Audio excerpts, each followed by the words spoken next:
Good morning, my powerful MBP family. Good morning. It's afternoon. Good afternoon, my awesome family, my awesome extended family. You are so important to me. Thank you for your support and just thank you for being here. So, today your girl Miss Bevy's here with yet another video. And first and foremost, just hoping that God has been good to you, that you have been able to realize your many blessings that He has bestowed upon you. And now we're in the festive seasons. We call it Christmas season. We call it the holiday season, just not to offend those who do not believe in the season. And Hanukkah, they call it, what do we call it? We have all sorts of names for it. But we're here, we're present. And for some, it's all the excitement and all of the commercialized stuff, and the house is filled with all sorts of adornments and a tree with lights and all the glim and glamour of the season. And at the end of the day, you have the business people who sit back and they check up how much they have, how much profit they made, and if this holiday season was a good one, or if did they lose anything. And because since last year they claimed they lost, so they pump up the prices for this year, and the saga continues. And so, as for me, as a returning resident, when I was in Connecticut, yes, I would decorate. I didn't go crazy. I'd do a tree because of the grandchildren. All roads led to Mommy's house. So yes, the kids would come in and help me put up a tree, or Donnie would help to put up a tree. And we had a table that opens up nicely to a nice big space. And the center table, it had 2 leaves on it. So when you open it, it was nice and big. You put the thing on it and you put the tree up, and it was very nice. It was nice. And so we'd get that ready for the children. In today's time, when the kids have everything, what do you give to them? I can only love them right throughout the year. Just love them unconditionally throughout the year. And so this time of the year, I don't have to really stress myself out. Because at the end of the day, honestly, I want them to learn to appreciate things. I don't want them to get things that they don't know the value of it. I don't want them to feel like they are entitled to anything. I told my son, he's one of those philosophers, crazy. But he does talk to them about what Christmas represents and why it's different in black neighborhoods than it is for the other neighborhoods. How is it that they're selling things and everybody's buying up all these things and supporting all these things, but yet Santa Claus never comes in the ghettos. Santa Claus never comes in the urban areas where black children are. And even if it's a city in a certain area where you have blacks and whites, a mixture, diverse group, then how is it Santa just lug his bag to certain areas, but the other kids on the other side doesn't get? So is Santa for everybody, or is Santa only for some? But yet we spend thousands of dollars, we borrow, we beg, we cry, we put ourselves in so much debt to celebrate these things that are so commercialized. They're so commercialized. It's nothing about you. What does a little tinsel do to brighten your spirit? It doesn't. Sing a song. Go out in the sunlight. Live within your means. And you're going to find that at the end of the day, if you're with your family and you have camaraderie, you have love and respect and support, that you can cook a meal and everybody can eat, drink, and feel good. Get your sorrel, your ginger, and you feel good. And it's just another day. Stop making these things leave you in debt and anger And oh, you me buy you this and look what your car come give me. Then I do this again because me I buy them nice gift and what my car come give me. And this like a cheap something. Cut it out. Love and respect one another. And those are the biggest gifts you can give to anyone. So let that be our gift, guys, because we're not on the same level. And so what I might be able to give to you, I might be able to give you a Gucci purse. And you might only be able to give me a scarf for my neck. No. Did I need a scarf for my neck when I have 10? Did I get a scarf because they were a dime a dozen? Or did I get a scarf because somebody truly cared?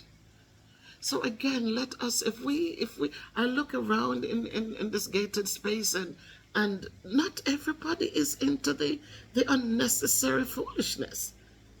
We have to learn that we are our own enemies, that we are the ones trying to be like the Browns and the Joneses when we are not.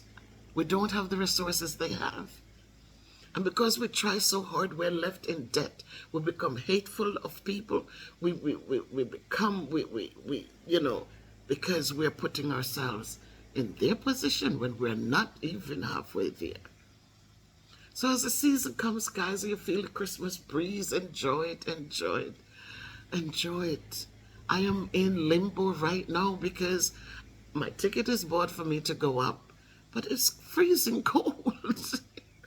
It is freezing cold. And each child, I promised that I would go to each of their homes and to spend a few days. And now I'm getting cold feet because then I also needed to go. I don't need to go because my physical was in July before I came home. So I really don't need to go to get a physical done as yet. But right now, it's like, usually everybody would come to my home and we'd have a good time and we'll eat and drink and give thanks and exchange stories and the grandchildren running around because there's so much space to cover. There was something else. They're so energetic. And that is on my mind. Like, I'm going up. I'm 64. They're energetic. I don't know. How much can I handle?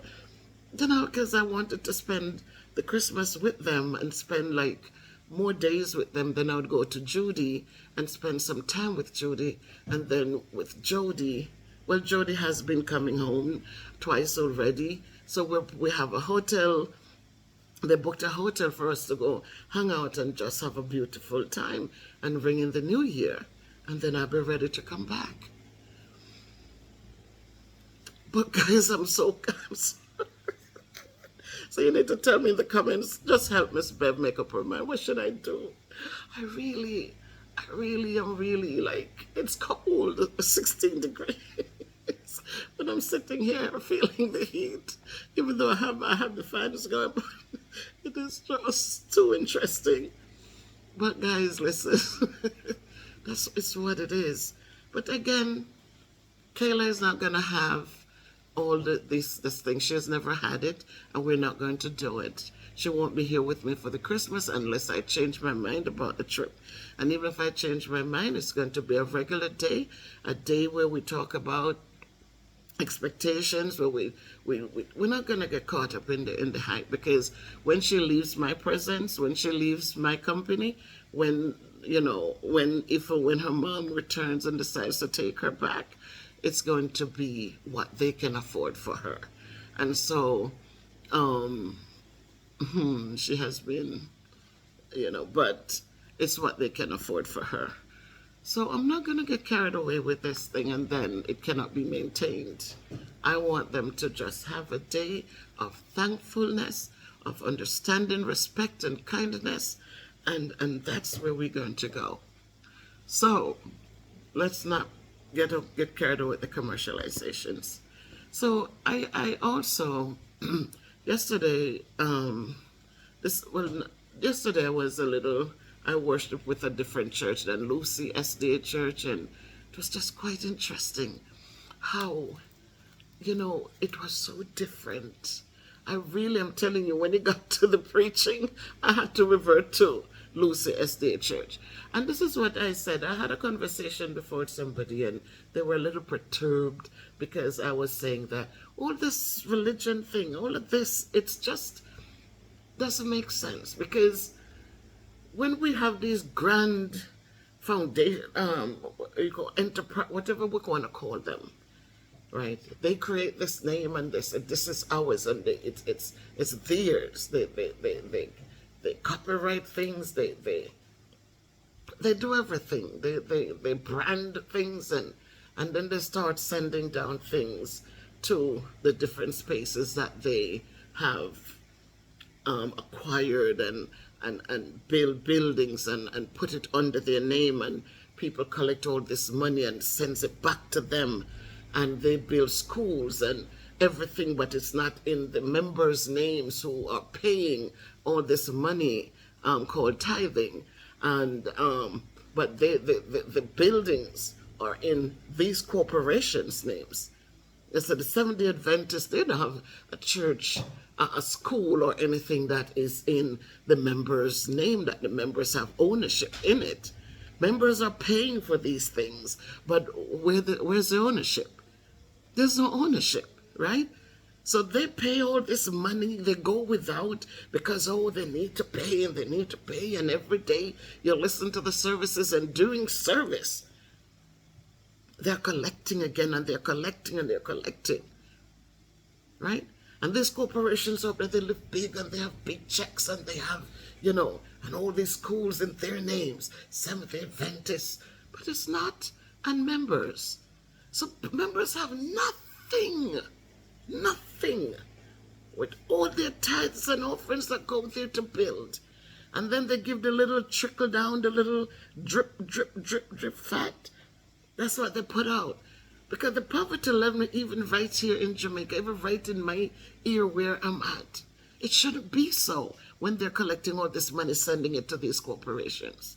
And so we had a conversation, and I said, my thing is, a lot of us sit at the pastor said and the pastor said. I said, but look at it this way. We have to create relationships with God for ourselves. We must create our own relationships with God.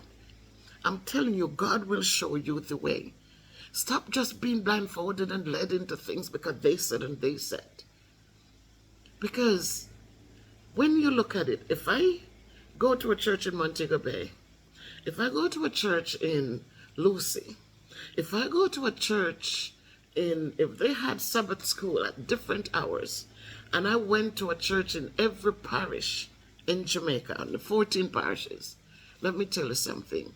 The understanding of the words written by some whatever author they have in their space writing these lessons, and then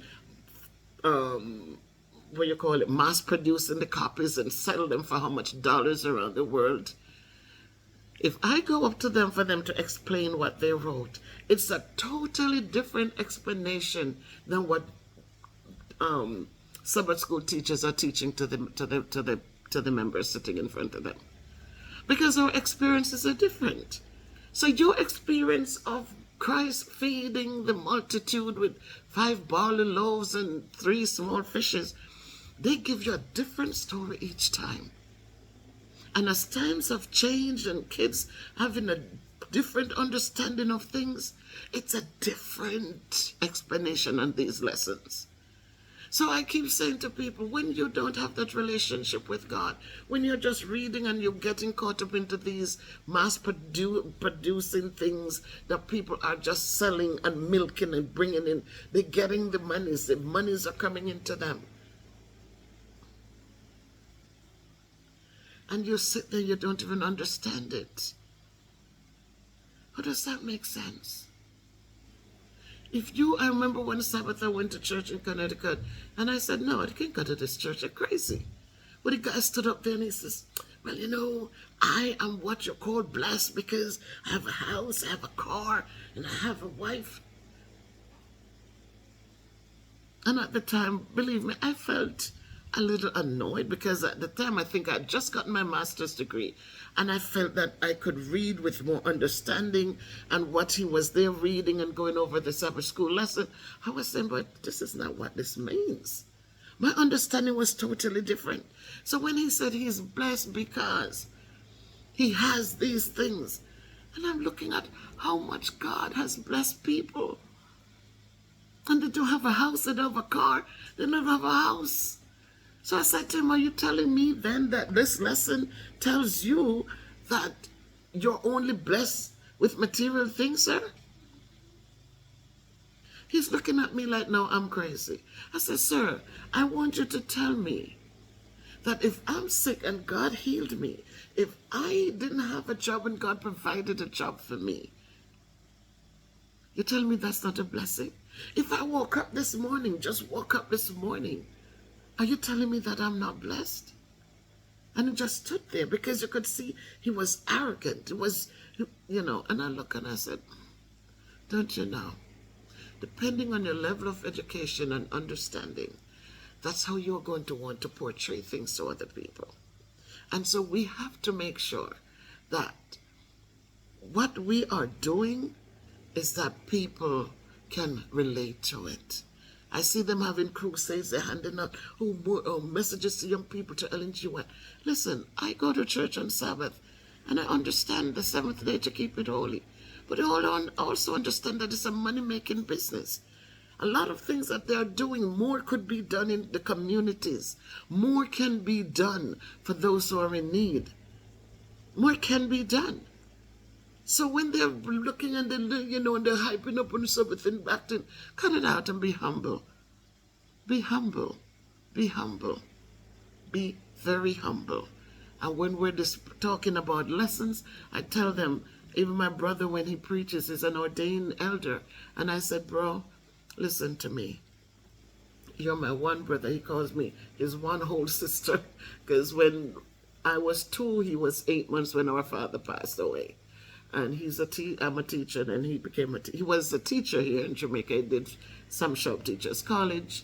I went to America and did my teaching, my learning there, and then became a teacher before he did. So I said to them, you're going to pulpit and you preach and you talk these things that people cannot connect with.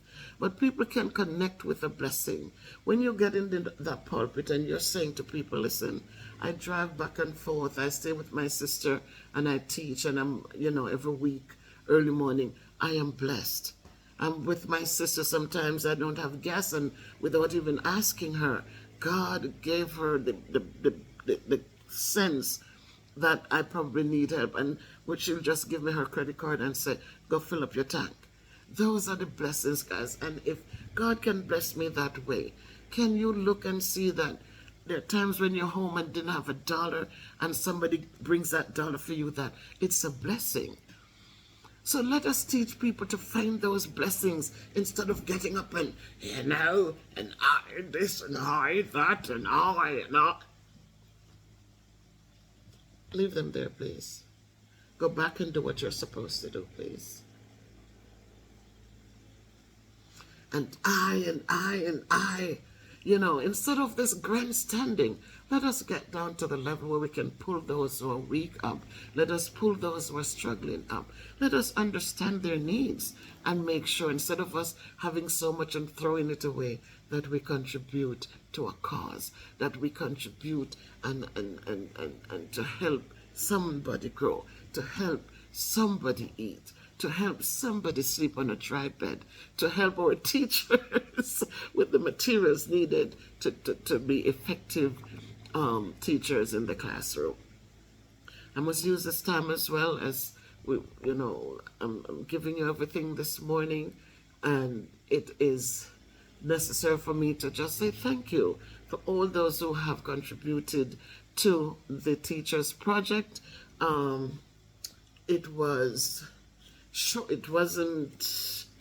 wasn't a long time that I started asking, but I so appreciate Miss Faith, who was just quick, boom, boom, boom. She gave me a thanks for the video I did, and I contributed that money because the video was talking about asking for donations for the teachers to buy the supplies for them, to buy, not the supplies. I was asking for the contribution because for the teacher supplies, nobody really was interested in that. But I bought the stuff, and that was good. But she gave the funds on the chat, and the thank you. Right under the videos, you see that $, guys. If you click on it, you can give $5, $10, $50, $100, whatever you want to give towards the video, to say thanks to the video. So there are different ways. When I go live, there's a $, as well, where you can do a super chat, $10, $20, $100, $2, whatever amounts you can give. But it allows you to just say thanks to the YouTuber. And so I asked for donations for the voucher project, because that's, if I have the support, guys, these are the things that I want to get done. I'm not rich. I'm telling you guys, I'm not going to keep saying I don't have much. Financially, I don't have it. I'm not rich. I'm not like that. But I have a heart that wants to support and wants to just, because I see the people who need support. They're not people who are rich. And the support given to them is not going to make them rich. It's just going to make a difference for them. And so when I ask for support, guys, I really appreciate those of you who jump on board. So this is the paper. If you see, you will see the amount that was given. I'm not sure where the lens is. But see there, guys. You see 75,000. All right? And this donation was collected. And you see up there, it tells you what it's for. You should see the word voucher somewhere.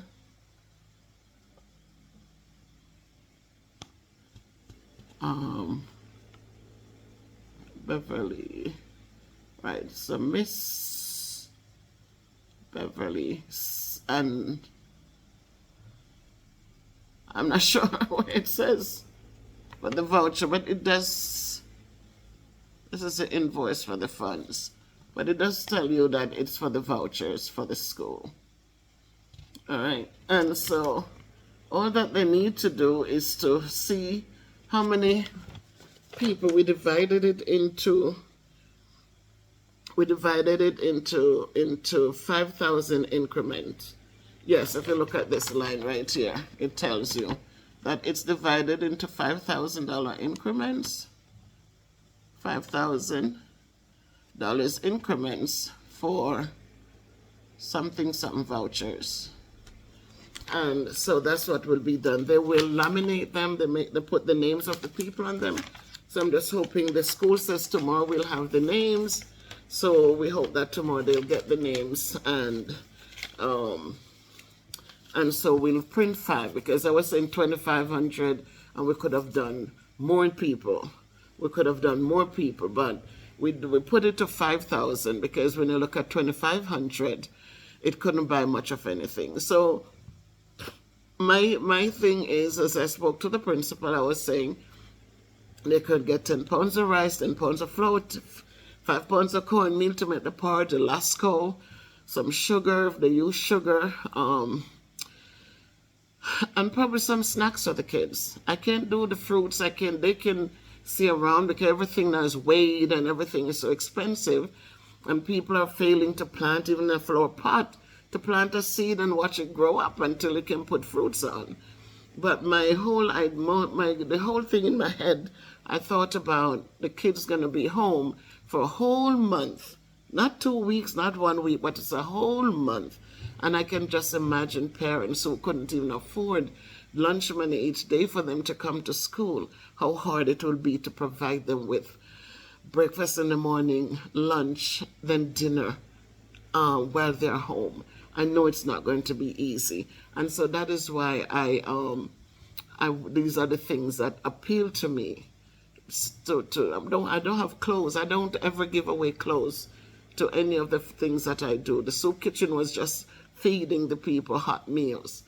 I wish I could still establish another soup kitchen somewhere, but it's what it is. God, I've prayed about it, and God is in charge. I wish I truly could find another way to just, you know, try to feed even one hot meal a day, even one hot meal. But I am all right. We did the soup kitchen for almost 2 years, and we fed many, and I'm thankful that we're able to do it. So I just want to again give a shout out to the people who jump on board.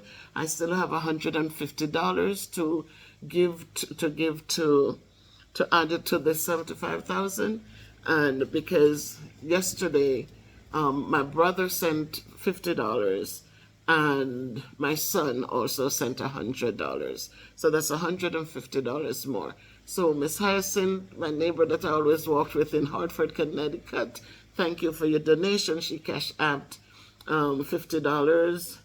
I have Judy who sent 200. I have Sheree sent 100. Miss Faith, who also sent the amount. Lady K from the UK, as I said, whatever funds you send, I know you're gifting it to Miss Bev because you're saying that I need support while I'm here for me. But, you know, God has been good. And I'm not an outgoing person. I don't shop for clothes. I'm not flamboyant. I'm not into fashion and name brands. I'm cool. And so whatever you send, it also goes. So I want to give a shout out to all of you guys who have really supported this project. And I pray that you guys will continue to be blessed, and that all of my awesome MBP family, that you stay blessed. Because you might not be able to contribute, but you're watching the videos, you're liking the videos, sharing the videos. Please watch the videos, guys. Watch more than half of the video. My videos, you can just listen to them. I'm not making things so that you got to sit and watch every little piece of it. A lot of times I'm just talking. And so it's okay to listen while you're still doing what you're doing. When you go to the kitchen to cook, just put on Miss Bev. Once you see what I'm wearing and see my beautiful smile, and then you can say, all right, Miss Bev, let me just listen to what you have to say. And then like Margaret and the rest of you and Ernestine and Trending and all of you who grab your phones, and now we have Miss Faith on board and Island View and oh my God, so many of you. My cousin Ruby, haven't seen her in a while, but all of you who grab your phones and just give me a nice comment. Then after you watch, after you listen, just give me a nice comment. Tell me what I could do differently, and what, if you have ideas that you want me to do some talking about, then please post them, because we have the one video that went so viral. But it's like, I want to encourage people. I want to empower people. I want people to understand from my experiences my experience with a visual or self, I just want people to I saw the video. I didn't even know somebody had sent me the video of the little girl who was raped by the 7 students. And I just happened to see it in my thing. And when I looked and I said, my God, look at this.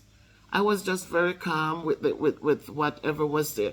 But when I looked at how that little girl was fighting back, I don't know if she accepted the other boys nicely, but when this little rough one came, she didn't want to deal with him anymore. And just to see her behind naked, up naked, the sheet, I don't know what was going on there. I don't know what to say. I really don't know. But what I look at when I saw that little boy got up, and because she put her hand covering her private parts, and he wanted he wanted his part of it, and she wouldn't allow him, and he would just get in such a rage. I said, who are his parents? Where did he learn this kind of behavior that he could beat on a woman like that? The rage the little boy get in and throw these punches at the little girl. She got up and she was fighting back with her naked behind. But he was too much for her. And there was one boy there who had a heart, who touched it, don't made him stop. But my God, these are the children who are going to be, my grandchildren are growing up. These are the people out there who will want to date your little grandkids and your kids, and the savagery.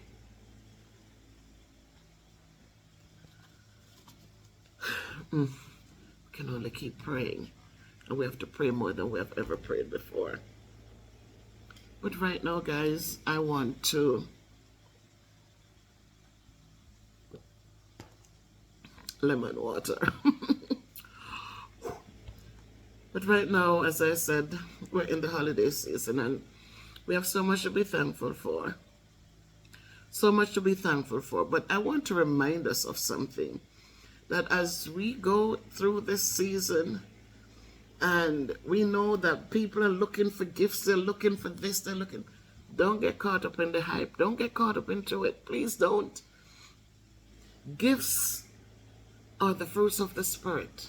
The love, the kindness, the respect, all of those. The material gifts that we so crave, that creates anger because people didn't get expensive things, or they look at you and think that you have money, so you should have given them something for 5,000 and you're only giving them something for 100. Please don't get caught up into it. Just love and respect and show that, show that. At the end of the day, when the all of this blows over and all of the commercialized things are taken down, we know as one set of things go down, then another set comes up for February, which is, Valentine's Day. So here we go again. As soon as Valentine's Day is over, then here comes the next one. Oh, now it's Easter. Easter goes down and then there's a next one. Always the next one and always the next one. Because at the end of the day, these people have to make their billions, and they're not going to make it with their stuff sitting in the stores. They have to make it from you and myself. But let me remind you of this today, that this writer, I've done this poem so many times, Max Herman, in 1927, guys. And he wrote these words. And I like to come back to them because it keeps me grounded. And I want you to focus on them. I have in the poetry playlist, it's there. I've gone back to this poem time and time again. Because it's a poem that during this time, it will help for us to understand that we must be satisfied. And he says to us, go placidly amid the noise and haste, and remember what peace there may be in silence. As far as possible, without surrender, be on good terms with all persons. He says we should speak our truth quietly and clearly and listen to others. Listen to others, even to the dull and the ignorant, because they too have their story. He says to avoid loud and aggressive persons because they are vexations to the spirit. If you compare yourself with others, especially in this time when they are buying up and you cannot afford it, but you sit there borrowing and getting angry. If you compare yourselves with others, you may become vain or bitter. For always there will be greater and lesser persons than yourself. If you compare yourselves to those people who have more than you, you are going to become bitter because you want what they have.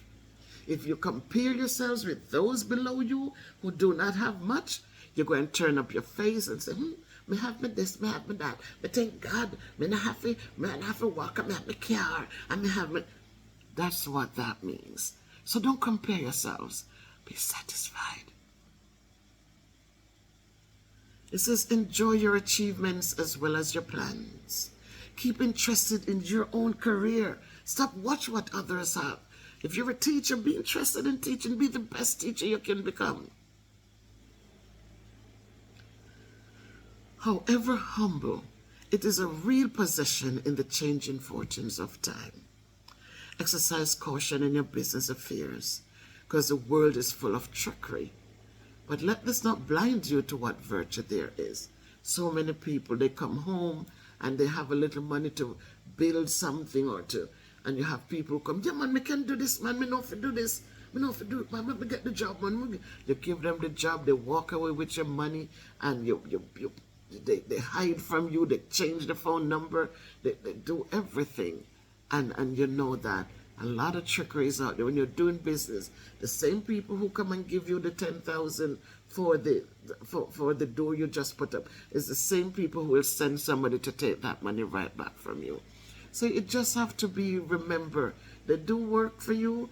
Let them have an account where the money goes. You give them an account number where they transfer the money. Stop collecting a big hard cash monies and have it on you, because the same people who like, you know, the same people who does something, or your order, is the same ones who are coming back to take the money. You know, they come in with the stuff and they know you have the money. They set up people to come and rob you, right? You do something for them and they pay you the money. They send somebody to come take that money back from you. So everywhere there's just that trickery. So it says, exercise caution in your business affairs, for the world is full of trickery. But let this not blind you to what virtue there is. Many persons strive for high ideals, and everywhere life is full of heroism. So there are people out there who want to do well and have been doing well. It says, be yourself. Be yourself. Be yourself. Do not pretend to be what you're not. Be yourself. Some people are going to love you, some people will not love you. Some people will try to tolerate you, and some people will say, but it's okay though, because you are being yourself. It says, be yourself, especially do not feign affection, neither be cynical about love. For in the face of all aridity and disenchantment, it is as perennial as the grass. All of those who are trying to fall in love with the wrong people because they might, you know, be drunk and say something nice to you, and you get caught up into that. And you have to understand that it is as perennial as the grass. They love you today, they hate you tomorrow. They love you tonight because you were able to buy them a drink, so they didn't care how fat you were, how black you were, how ugly you were, how pretty. They didn't care about that. They were getting what they needed at the time. They were getting their needs met. And then they wake up from the drunken stupor, and then all of a sudden, oh, you're too fat, you're big and fat, or you're too, you know. People are just who they are out there. And as I said, I don't go through these things, but I know it happens. I know it happens to people who they get caught up, they go to club, and in the darkness, I remember one person lived next door to me, and she went. I was wondering what she saw in this like a young kid. You know, the guy was in his 20s, she was up in her 40s.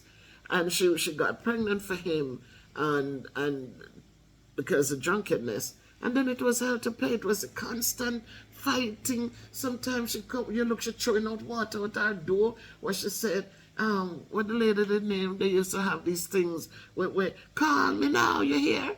These read up people. And she would call them up and I said, why are you doing this? I said, God's power is more powerful than all of that. I said, is he staying home with you now? Has things changed? And nothing changed. I said, please, when you throw your stuff, just don't throw it over the side. And it never worked out. It never worked out because it's as perennial as the grass. Up today, down tonight. And so it says, take kindly the counsel of the years. When old people talk to you, listen, because it's experience that teaches wisdom. Gracefully surrendering the things of youth. Again, people, when we reach a certain age, remember that that's how it has been ordained. Once a man, but twice a child. So let's surrender the things of youth. Stop tight up yourself and try to stay young. Give God the thanks that you get to be 60, 64 going to your 70, and be thankful to God. Stop. Stop trying to hold on what is not supposed to be held on to. Talk about age is just a number. The Bible says, though, is 70. So be satisfied with that. Give back. Do the best you can do. Stop competing with the little young kids out there and go forward in Jesus' name. So he says, surrendering the things of youth. Gracefully surrender them. Be thankful. Nurture strength of spirit to shield you in sudden misfortune. Stay focused. Keep uplifted, because nothing, again, is permanent. God has been blessing us, but there's going to come a time when things will change. It will change. And we just pray for the strength of our spirit to shield us when these sudden misfortunes come. Some of you buy homes with people. When you take a stock, them bring in young people and push you out, and you get pushed out with nothing. What are you going to do? Give up? Or you're going to smile and say, well, you left me with my life. As long as I have my life, I have hope. We have to nurture the spirit for these sudden things, because people are not real. People are not genuine. People are people until they get what they want, and then their true colors come out. He says, but do not distress yourself with dark imaginings. Many fears are born of fatigue and loneliness. That's why you have to make sure you're talking to people. You have your little YouTube channel. You can come on here, read, listen to other people's thoughts, and just do what you need to do. This video is too long, but I'm just asking you to be patient and to watch it. It's a holiday. Beyond a wholesome discipline, be gentle with yourself. Love yourself. Just love yourself. Whether you're fat or you're skinny, whether you're tall or you're short, embrace who you are. Be thankful for all your achievements, because whether you're fat or you're skinny, you did make good achievements. And so just embrace who you are and give God the glory. You are a child of the universe, no less than the trees and the stars. You have a right to be here. And whether or not it is clear to you, no doubt the universe is unfolding as it should. We're getting old. If we're young and we're blessed, we get old. We're getting back to that age where we can help ourselves. It's a natural thing it unfolds. The young kids today, they come up and they say, sometime old men dream dreams, but the young men are getting the visions. They are innovative. They are creating all these stuff, which is going to either make us better or make us worse. We think of AI. When I look at AI and all of them that are advertising these AI things, and I see some of them talking about, need help with homework? Forget those. This is what you should use. And I look and I say, my God. So these children are going to come up, they're going to go to college, and they're not doing the work because AI is going to do the work for them. And then these are the people who'd be in the hospitals to take care of us. Oh my God. And if they didn't know the work, if they haven't read the books and understand it, what's going to happen? What's going to happen? I tell them my finger hurts. What, they're going to take off my breast? Oh boy. It's tough, but that's the reality of the world that they created. And so, therefore be at peace with God. See that? 1927, he says to us, and whether or not it is clear to you, no doubt the universe is unfolding as it should. Therefore, be at peace with God, whatever you conceive him to be. And whatever your labors and aspirations, in the noisy confusion of life, keep peace in your soul. With all its sham, drudgery, and broken dreams, it is still a beautiful world. Just be cheerful and strive to be happy.